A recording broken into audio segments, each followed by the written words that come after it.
ರೆಡ್ಡಿಹಳ್ಳಿ ಗೊಲ್ಲರಟ್ಟಿಯಲ್ಲಿ ಮಾಡಿದ ಆ ದೌರ್ಜನ್ಯ ಇದೆಯಲ್ಲ, ಆ ಹೆಣ್ಣು ಮಗುವನ್ನ ಒಂದು ರೀತಿ ನರರಾಕ್ಷಸರ ರೂಪದಲ್ಲಿ ಸೇರ್ಕೊಂಡು ಮದುವೆ ಮಾಡೋದಕ್ಕೆ ತಾಳಿ ಕಟ್ಸೋದಕ್ಕೆ ಹೊರಟ್ರಲ್ಲ, ನಿಮಗೆ ಸ್ವಲ್ಪನಾದ್ರೂ ವಿವೇಕ ಇಲ್ವಾ? ನಾಚಿಕೆ ಆಗ್ಬೇಕು ಆ ಜನಕ್ಕೆ. ಹೆಣ್ಣಿನ ಸಂಕುಲ ಯಾವ ಸಂಕಷ್ಟದಲ್ಲಿ ಬಳಲ್ತಾ ಇದೆ, ನರಕ ಯಾತನೆಯನ್ನ ಅನುಭವಿಸ್ತಾ ಇದೆ ಅನ್ನೋದನ್ನ ಸಾಕ್ಷೀಕರಿಸುತ್ತೆ. 26,463 ಬಾಲ ಗರ್ಭಿಣಿಯರಾಗಿದ್ರೆ ಅಂತಂದ್ರೆ ನಿಮ್ಮ ಮಹಿಳಾ ಮತ್ತು ಮಕ್ಕಳ ಇಲಾಖೆ ಏನು ಮಾಡ್ತಾ ಇದೆ? ಇಲಾಖೆಯಲ್ಲಿ ಏನು ಕತ್ತೆ ಕಾಯ್ತಿದಾರ ಜನರಿಗೆ ಗೊತ್ತಿಲ್ಲ. ಅವತ್ತು ರೆಡ್ಡಿಹಳ್ಳಿ ಗೊಲ್ಲರಟ್ಟಿಯಲ್ಲಿ ಆ ಒಂದು ದೌರ್ಜನ್ಯ ನಡಿಬೇಕಾದ್ರೆ ಯಾರೊಬ್ರು ಕೂಡ ತಡೆಯೋದಕ್ಕೆ ಪ್ರಯತ್ನ ಪಡಲ್ಲ. ಯಾಕೆ ನಿಮ್ಮನೆಯಲ್ಲಿ ಆ ತರದ ಘಟನೆಗಳಾದಾಗ ನೀವು ಸುಮ್ಮನೆ ಇರ್ತೀರಾ? ಈ ಘಟನೆ ನಿಜಕ್ಕೂ ನಾಗರಿಕ ಸಮಾಜ ತಲೆ ತಗ್ಗಿಸುವಂತದ್ದು. ಮನುಷ್ಯತ್ವ ಇರುವ ಯಾವ ವ್ಯಕ್ತಿಯೂ ಕೂಡ ಈ ಘಟನೆಯನ್ನ ಮೆಚ್ಚೋದಿಲ್ಲ. ನಾಚಿಕೆ ಆಗಬೇಕು ಆ ಊರಿನ ಜನಕ್ಕೆ. ದೇವರ ಆಚರಣೆಯ ಹೆಸರಲ್ಲಿ ಹೆಣ್ಣು ಮಕ್ಕಳನ್ನ ಹೊರಗಡೆ ಕಳಿಸ್ತಿರಲ್ಲ, ಅದು ದೇವರಿಗೆ ಸಲ್ಲಿಸುವ ಗೌರವ ಅಲ್ಲ, ಆ ದೇವರಿಗೆ ಮಾಡುವಂತ ಅಪಚಾರ. ಈ ಒಂದು ರೆಡ್ಡಿಹಳ್ಳಿಯ ಘಟನೆಯಲ್ಲಿ ಯಾರೆಲ್ಲ ತಪ್ಪಿತಸ್ಥರಿದ್ದಾರೆ ಅವರ ವಿರುದ್ಧ ಕಾನೂನಿನ ಶಿಕ್ಷೆ ಆಗಬೇಕು. ಹಳ್ಳಿಗಳಲ್ಲಿ ಜಾಗೃತಿಯ ವೈಚಾರಿಕ ಚಿಂತನೆಗಳು ಮೊಳೆಯಬೇಕಾಗಿದೆ. ಅಯ್ಯೋ ಎಂತ ಮದುವೆ! ಜನಶ್ರೀ ನ್ಯೂಸ್ನ ವಿಶೇಷ ಚರ್ಚೆಗೆ ನಿಮ್ಮೆಲ್ಲರಿಗೂ ಪ್ರೀತಿಯ ಸ್ವಾಗತ. ನಾನು ಕೆಜೆ ಹಳ್ಳಿ ಸುರೇಶ್. ಪ್ರಿಯ ವೀಕ್ಷಕರೇ, ಈ ಒಂದು ವಿಡಿಯೋ ನೋಡಿದ್ರೆ ನಿಜಕ್ಕೂ ನಾವು ಎಂತಹ ಸಮಾಜದಲ್ಲಿ ಬದುಕ್ತಾ ಇದ್ದೀವಿ ಅನ್ನುವಂಥ ಅನುಮಾನ, ಪ್ರಶ್ನೆ ನಮ್ಮೆಲ್ಲರನ್ನ ಕಾಡುತ್ತೆ.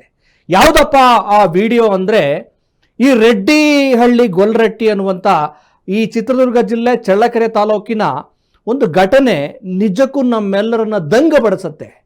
ಆ ಒಂದು ಬಾಲಕಿ ಅಯ್ಯೋ ನನ್ನನ್ನು ಬಿಟ್ಬಿಡ್ರಪ್ಪ, ಕಾಪಾಡ್ರಪ್ಪ, ಮದುವೆ ಬೇಡ ಅಂತ ಕೂಗಾಡ್ತಾ ಇದ್ರೆ ಅಲ್ಲಿನ ಒಂದು ರೀತಿ ನರರಾಕ್ಷ ಸ್ವರೂಪದ ಜನರು, ಆ ಹೆಣ್ಣು ಮಕ್ಕಳು ಹಿಡಿರೋ, ಕಟ್ರೋ, ಒಡಿರೋ, ಮದುವೆ ಮಾಡ್ರೋ ಅಂತ ಅಂತಾರಲ್ಲ, ನಿಮಗೆ ನಿಜಕ್ಕೂ ಮನುಷ್ಯತ್ವ ಏನಾದರೂ ಇದೆಯಾ? ನಾಚಿಕೆ ಆಗಬೇಕು ಈ ಜನಕ್ಕೆ. ನಿಜಕ್ಕೂ ಆ ವಿಡಿಯೋ ನೋಡಿದ್ರೆ ಎಂಥ ಕಲ್ಲು ಹೃದಯ ಕೂಡ ಕರಗಿಬಿಡತ್ತೆ. ಆ ಒಬ್ಬ ಬಾಲಕಿ ನನಗೆ ಮದುವೆ ಇಷ್ಟ ಇಲ್ಲ, ದಯಮಾಡಿ ಮದುವೆ ಮಾಡಬೇಡ್ರಪ್ಪ, ಕಾಪಾಡ್ರಪ್ಪ ಅಂತ ಕೇಳ್ತಾ ಇದ್ರೆ ಆ ಜನ, ಅದರಲ್ಲೂ ಹೆಣ್ಣು ಮಕ್ಕಳು, ಅಲ್ಲಿ ಹೆಚ್ಚಿನ ಸಂಖ್ಯೆ ಸೇರಿದವರು ಹೆಣ್ಣು ಮಕ್ಕಳು, ಒಡಿರಿ, ಬಡಿರಿ, ಇಡಿರಿ, ತಾಳಿ ಕಟ್ರಿ ಅಂತೇಳಿ ಹೇಳ್ತಿರಲ್ಲ, ನಿಮಗೆ ಮನುಷ್ಯತ್ವ ಅನ್ನೋದಿಲ್ವಾ? ನಿಮಗೆ ಮಾನವೀಯತೆ ಇಲ್ವಾ? ಅದಕ್ಕೆ ಕಣ್ರಿ ಹೆಣ್ಣು ಮಕ್ಕಳು, ಹೆಣ್ಣು ಅಂದರೆ ಒಂದು ರೀತಿ ಶೋಷಣೆಗೆ ಒಳಗಾಗುವ ವಸ್ತು, ಜೀವಿ ಅನ್ನೋ ರೀತಿಯಲ್ಲಿ ಬಿಂಬಿಸ್ತಾ ಇದ್ದೀರಿ. ಅಲ್ಲೆಲ್ಲೋ ನೋಡಿದ್ರೆ ಕೊಲೆ ಆಗುತ್ತೆ, ಇನ್ನೆಲ್ಲೋ ನೋಡಿದ್ರೆ ರೇಪ್ ಆಗುತ್ತೆ, ಇನ್ನೆಲ್ಲೋ ನೋಡಿದ್ರೆ ಆಸಿಡ್ ದಾಳಿ ಆಗುತ್ತೆ. ಅಂದರೆ ಹೆಣ್ಣು ಬರೀ ನೋವು ಅನುಭವಿಸೋದಕ್ಕೆ, ದಬ್ಬಾಳಿಕೆ ಅನುಭವಿಸೋದಕ್ಕೆ, ಶೋಷಣೆಗೆ ಒಳಗಾಗೋದಕ್ಕೆ ಮಾತ್ರ ಬೇಕಾ? ಹೆಣ್ಣು ಅಂದರೆ ಕೇವಲ ಮಕ್ಕಳನ್ನು ಹೆರುವ ಯಂತ್ರವ? ಹೆಣ್ಣು ಅಂದರೆ ಮನೆ ಚಾಕರಿಕೆ ಮಾಡುವಂಥ ಜೀವಿಯ? ಹೆಣ್ಣು ಅಂದರೆ ದಬ್ಬಾಳಿಕೆಗೆ ಬೇಕಾಗಿರುವಂಥ ಜೀವಿಯ? ಹೇಳ್ತೀವಿ ಹೆಣ್ಣೆಲ್ಲಿರ್ತಾರೋ ಅಲ್ಲಿ ದೇವರು ಇರ್ತಾರೆ, ಹಾಗೆ ಹೀಗೆ ಅಂತ ಭಾಷಣ ಪುರಾಣ ಎಲ್ಲ ಬಿಗಿತೀವಲ್ಲ. ಆ ರೆಡ್ಡಿಹಳ್ಳಿ ಗೊಲ್ಲರಟ್ಟಿಯಲ್ಲಿ ಮಾಡಿದ ಆ ದೌರ್ಜನ್ಯ ಇದೆಯಲ್ಲ, ಆ ಹೆಣ್ಣು ಮಗುವನ್ನ ಒಂದು ರೀತಿ ನರರಾಕ್ಷಸರ ರೂಪದಲ್ಲಿ ಸೇರ್ಕೊಂಡು ಮದುವೆ ಮಾಡೋದಕ್ಕೆ ತಾಳಿ ಕಟ್ಸೋದಕ್ಕೆ ಹೊರಟ್ರಲ್ಲ, ನಿಮಗೆ ಸ್ವಲ್ಪನಾದ್ರೂ ವಿವೇಕ ಇಲ್ವಾ? ನಾಚಿಕೆ ಆಗ್ಬೇಕು ಆ ಜನಕ್ಕೆ. ಒಂದು ರೀತಿ ಆ ಒಂದು ಘಟನೆ ಇಡೀ ಸಮುದಾಯ, ಇಡೀ ವ್ಯವಸ್ಥೆ ಹೆಣ್ಣು ಮಗುವನ್ನ, ಹೆಣ್ಣು ಮಕ್ಕಳನ್ನ ಯಾವ ರೀತಿ ನೋಡ್ತಾ ಇದೆ, ಹೆಣ್ಣಿನ ಸಂಕುಲ ಯಾವ ಸಂಕಷ್ಟದಲ್ಲಿ ಬಳಲ್ತಾ ಇದೆ, ನರಕ ಯಾತನೆಯನ್ನ ಅನುಭವಿಸ್ತಾ ಇದೆ ಅನ್ನೋದನ್ನ ಸಾಕ್ಷೀಕರಿಸತ್ತೆ. ಅವನ್ಯಾರೋ ಒಬ್ಬ ವಿಡಿಯೋ ಮಾಡ್ತಾ ಇದ್ದಾನೆ, ಇನ್ಯಾರೋ ಒಬ್ಬ ತಾಳಿ ಕಟ್ರಪ್ಪ ಅಂತ ಅವ್ನು ಎಳ್ಕೊಂಬರ್ತಿದ್ದಾರೆ, ಅವ್ನು ಬೇಡ ಅಂತಿದ್ದಾರೆ. ಆ ಎಲ್ಲ ಹೆಣ್ಣು ಮಕ್ಕಳು ಒಂದು ರೀತಿ ತೋಳ ತರ ಮುಗಿಬಿದ್ದು ಆ ಹೆಣ್ಣು ಮಗುವಿನ ಮೇಲೆ ಒಂದು ರೀತಿ ಹರಿಹಾಯ್ತಾ ಇದ್ದಾರೆ. ನನ್ನನ್ನ ಕಾಪಾಡ್ರಪ್ಪ ಅಂತೇಳಿ ಅಂಗಲಾಚಿ ಬೇಡ್ತಾ ಇದ್ದಾರೆ. ಏನಾಗಿದೆ ಈ ಜನಕ್ಕೆ? ಆರೋಗ್ಯ ಇಲಾಖೆ ಒಂದು ವರದಿ ಕೊಟ್ಟಿದೆ ಸ್ನೇಹಿತರೆ. ಕಳೆದ 10 ತಿಂಗಳಲ್ಲಿ 26,463 ಬಾಲಗರ್ಭಿಣಿಯರು ಆಗಿರುವಂಥದ್ದು. ಇದು ಬಹಳ ಆಘಾತಕಾರಿ ವಿಷಯ. ತನ್ನ ಬದುಕನ್ನು ಕಟ್ಟಿಕೊಳ್ಳುವ, ಶಿಕ್ಷಣವನ್ನು ಮುಂದುವರಿಸುವ, ಕನಸನ್ನು ಈಡೇರಿಸಿಕೊಳ್ಳುವಂತಹ ಬಾಲೆಯರು ಇವತ್ತು ಗರ್ಭಿಣಿ ಆಗ್ತಾ ಇದ್ದಾರೆ. ಯಾವ ಕಾರಣಕ್ಕೋಸ್ಕರ? ಒಂದು, ಅವರಿಗೆ ಸರಿಯಾದ ಮಾರ್ಗದರ್ಶನ, ಕೌಟುಂಬಿಕವಾದ ವ್ಯವಸ್ಥೆ, ಹೀಗೆ ಬೇರೆ ಬೇರೆಯಾದ ಜಾಲಗಳಿಗೆ ಸಿಲುಕೊಂಡು ಈ ಹೆಣ್ಣು ಮಕ್ಕಳು ಒದ್ದಾಡ್ತಾ ಇದ್ದಾರೆ. ಅದಕ್ಕೆ ಆರೋಗ್ಯ ಇಲಾಖೆ ಬಿಡುಗಡೆ ಮಾಡಿದೆ, ಕಳೆದ 10 ತಿಂಗಳಲ್ಲಿ 26,463 ಬಾಲ ಗರ್ಭಿಣಿಯರು ಪತ್ತೆಯಾಗಿದ್ದಾರೆ. ಅಂದರೆ ನಮ್ಮ ವ್ಯವಸ್ಥೆ ಯಾವ ರೀತಿ ಇದೆ, ಹೆಣ್ಣನ್ನು ಯಾವ ರೀತಿ ಈ ಜಾಲಕ್ಕೆ ಅಧಪತನಕ್ಕೆ ತಳ್ತಾ ಇದೀವಿ ಅನ್ನೋದು ಒಂದು ರೀತಿ ಸಾಕ್ಷಿಯಾಗಿದೆ. ಒಬ್ಬ ಮಹಾತ್ಮ ಗಾಂಧೀಜಿ ಹೇಳ್ತಾರಲ್ಲ, ಒಬ್ಬ ಹೆಣ್ಣು ಮಕ್ಕಳು ನಡುರಾತ್ರಿ 12 ಗಂಟೆಯಲ್ಲಿ ನಡೆದಾಡುವಂತಹ ವ್ಯವಸ್ಥೆ ಬಂದಾಗ ಅವಾಗ ನಮಗೆ ನಿಜವಾದ ಸ್ವಾತಂತ್ರ್ಯ ಸಿಕ್ತು ಅಂತ. ಆದರೆ ನಮ್ಮ ಸಮಾಜದಲ್ಲಿ ಒಬ್ಬ ಹೆಣ್ಣು, ನಾನು ಓದ್ತೀನಪ್ಪ, ನನಗೆ ಎಜುಕೇಷನ್ ಮಾಡೋದಕ್ಕೆ, ಉನ್ನತ ವಿದ್ಯಾಭ್ಯಾಸವನ್ನು ಪಡೆಯೋದಕ್ಕೆ ನನಗೆ ಅವಕಾಶ ಇದೆ ಅಂತ ಕೇಳಿದ್ರೆ ಯಾವ ತಂದೆ ತಾಯಿಗಳು, ಎಷ್ಟು ಕುಟುಂಬಗಳಲ್ಲಿ ತಂದೆ ತಾಯಿರು ಅದಕ್ಕೆ ಪ್ರೋತ್ಸಾಹ ಕೊಡ್ತೀರಿ? ಬೇಡ ಬೇಡ ಬೇಡ, ನೀನು ಓದಿದ್ದು ಸಾಕು, ನೀನು ಮದುವೆ ಆಗು, ನೀನು ಅಪ್ರಾಪ್ತಳೋ ಪ್ರಾಪ್ತಳೋ ಅನ್ನೋದನ್ನು ಏನೂ ಪ್ರಶ್ನೆ ಮಾಡೋದಿಲ್ಲ. ಇದೇನ ನಾವು ಹೆಣ್ಣಿಗೆ ಕೊಡುವಂತಹ ಗೌರವ? ಸಂಚಿ ಹೊನ್ನಮ್ಮ ಹೇಳ್ತಾರಲ್ಲ, ಪೆಣ್ಣು ಪೆಣ್ಣಂದೇಕೆ ಹೀಗಳಿವಿರಿ, ಪೆಣ್ಣಲ್ಲವೇ ನಿಮ್ಮನ್ನ ಪೊರೆದ ತಾಯಿ. ಕಣ್ಣು ಕಾಣದ ಗಾವಿಲರ ಅಂಥೇಳಿ, ಕುರುಡ್ರ ಅಂಥೇಳಿ ಅವಳು ಟೀಕೆ ಮಾಡ್ತಾಳೆ.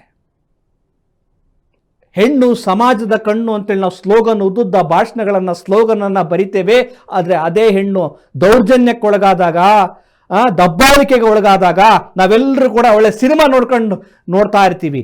ಅವತ್ತು ರೆಡ್ಡಿಹಳ್ಳಿ ಗೊಲ್ಲರಟ್ಟಿಯಲ್ಲಿ ಆ ಒಂದು ದೌರ್ಜನ್ಯ ನಡಿಬೇಕಾದ್ರೆ ಯಾರೊಬ್ಬರು ಕೂಡ ತಡೆಯೋದಕ್ಕೆ ಪ್ರಯತ್ನ ಪಡಲ್ಲ. ಯಾಕೆ? ನಿಮ್ಮನೆಯಲ್ಲಿ ಆ ಥರದ ಘಟನೆಗಳಾದಾಗ ನೀವು ಸುಮ್ಮನೆ ಇರ್ತೀರಾ? ನಮಗೆ ಸಿಕ್ಕಿರೋ ಮಾಹಿತಿಗಳ ಪ್ರಕಾರ ಏನು ಅಂದ್ರೆ, ಯಾಕೆ ಹೀಗೆ ಮಾಡಲಾಗುತ್ತೆ?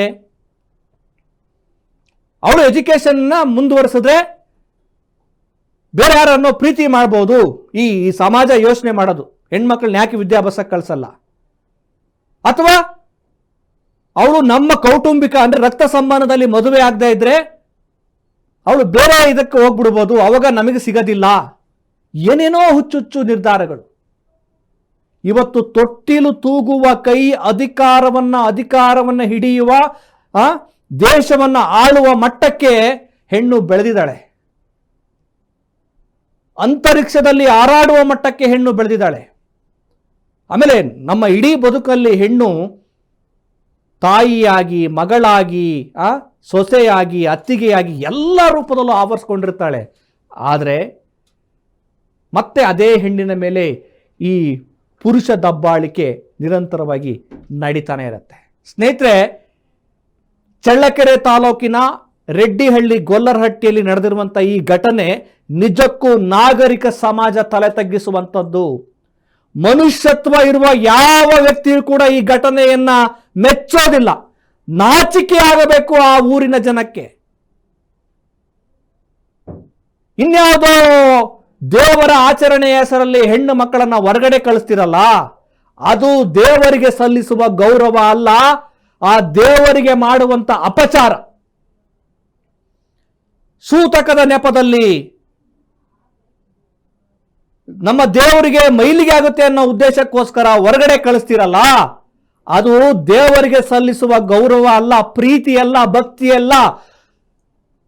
ಹೆಣ್ಣನ್ನ ನೀವು ಈ ರೀತಿ ಜೀವ ವಿರೋಧಿ ನೀತಿಯಾಗಿ ಅಗೌರವಿಸಿದ್ರೆ, ದಬ್ಬಳಿಕೆ ಮಾಡಿದ್ರೆ ನಿಜಕ್ಕೂ ಯಾವ ದೇವರು ಕೂಡ ಮೆಚ್ಚೋದಿಲ್ಲ. ಇಡೀ ರಾಜ್ಯಾದ್ಯಂತ ದೊಡ್ಡ ದೊಡ್ಡ ಸುದ್ದಿ ಆಯಿತು. ಗೊಲ್ಲರಹಟ್ಟಿಗಳಲ್ಲಿ ಗರ್ಭಿಣಿಯನ್ನ, ಬಾಣಂತಿಯನ್ನ ಊರಿಂದ ಹೊರಗಡೆ ಇಟ್ಟು, ಗುಡಿಸಲಲ್ಲಿ ಇಟ್ಟು ಮಗು ಸತ್ತೋಯ್ತು ಅಂತ. ಮತ್ತೆ ಇಡೀ ಸಮಾಜ ಬರುತ್ತೆ, ಅಯ್ಯೋ ಎಂತ ಮೌಢ್ಯ, ಎಂತ ಅಜ್ಞಾನದಲ್ಲಿ ಬದುಕ್ತಾ ಇದ್ದಾರೆ ಅಂತ ಜನ ಎಲ್ಲ ಉಗಿತಾ ಇದ್ದಾರೆ ನಮ್ಮನ್ನ. ಆದ್ರೂ ಯಾಕೆ ಸಮುದಾಯದ ನಾಯಕರು, ಸಮುದಾಯದ ವಿವೇಕವಂತ ಜನರು ಈ ಬಗ್ಗೆ ದನಿ ಎತ್ತಬೇಕಾಗಿದೆ. ನಾವು ವೈಚಾರಿಕವಾಗಿ, ವೈಜ್ಞಾನಿಕವಾಗಿ, ಸಾಮಾಜಿಕವಾಗಿ ಮುನ್ನೆಲೆಗೆ ಬರಬೇಕೇ ವಿನಃ ಮತ್ತಷ್ಟು ಮೌಢ್ಯಗಳಲ್ಲಿ, ಅಂಧಾಕಾರದಲ್ಲಿ ಮುಳುಗಬಾರದು.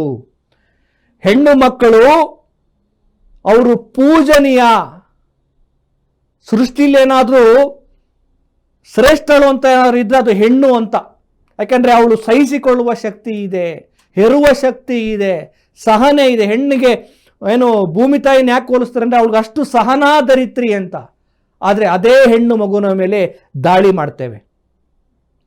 ನಿಜಕ್ಕೂ ಇದು ಒಂದು ರೀತಿಯ ಎಚ್ಚರಿಕೆಯ ಕರೆಗಂಟೆ ಆಗಬೇಕು.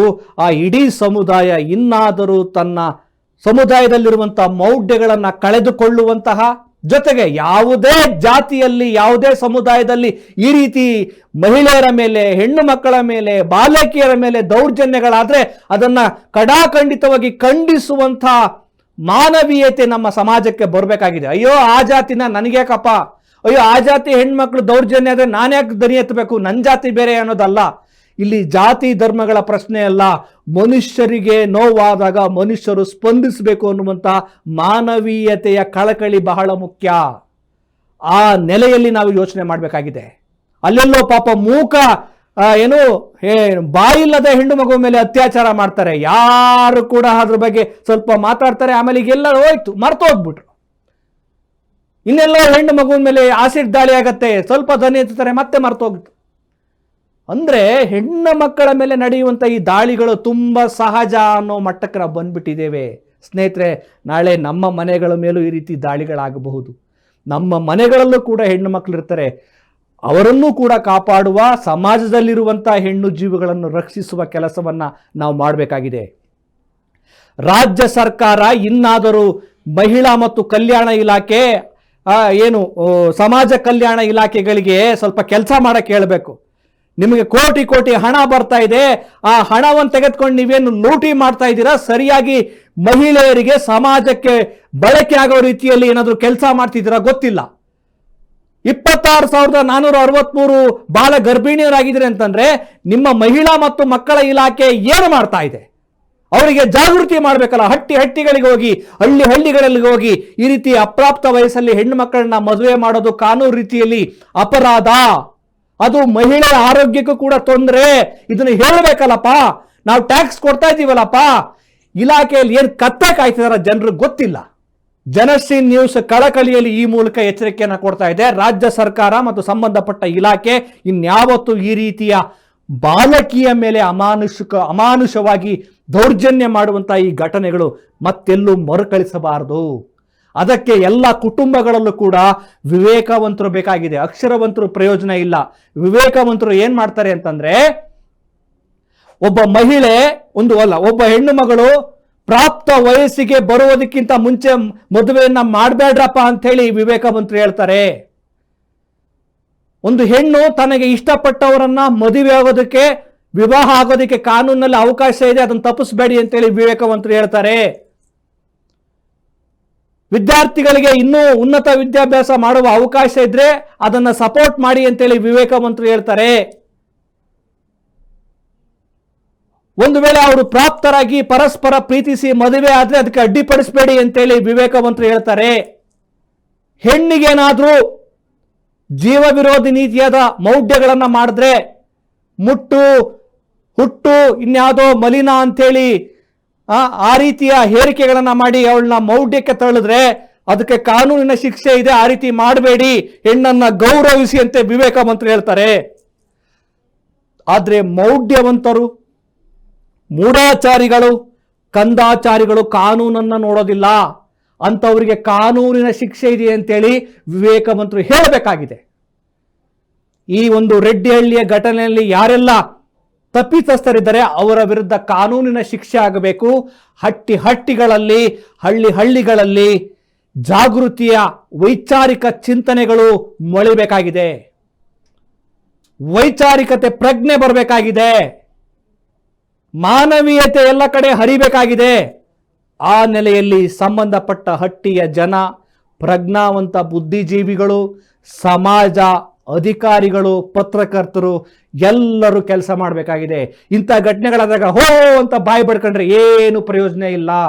ತಳಮಟ್ಟದಲ್ಲಿ ಕೆಲಸ ಮಾಡಬೇಕಾಗಿದೆ. ಆ ನೆಲೆಯಲ್ಲಿ ಎಲ್ಲರೂ ಒಗ್ಗೂಡಿ ಕಂಕಣ ತೊಟ್ಟು ಮಹಿಳಾ ಸಂಕುಲವನ್ನು ಉಳಿಸುವ, ಅವರನ್ನು ಘನತೆಯಿಂದ ಕಾಣುವ ಕೆಲಸವನ್ನು ನಾವೆಲ್ಲರೂ ಮಾಡೋಣ ಅಂತ ಹೇಳ್ತಾ ಈ ಚರ್ಚೆಯನ್ನು ಇಲ್ಲಿಗೆ ನಿಲ್ಲಿಸ್ತಾ ಇದ್ದೀನಿ. ನಮಸ್ಕಾರ.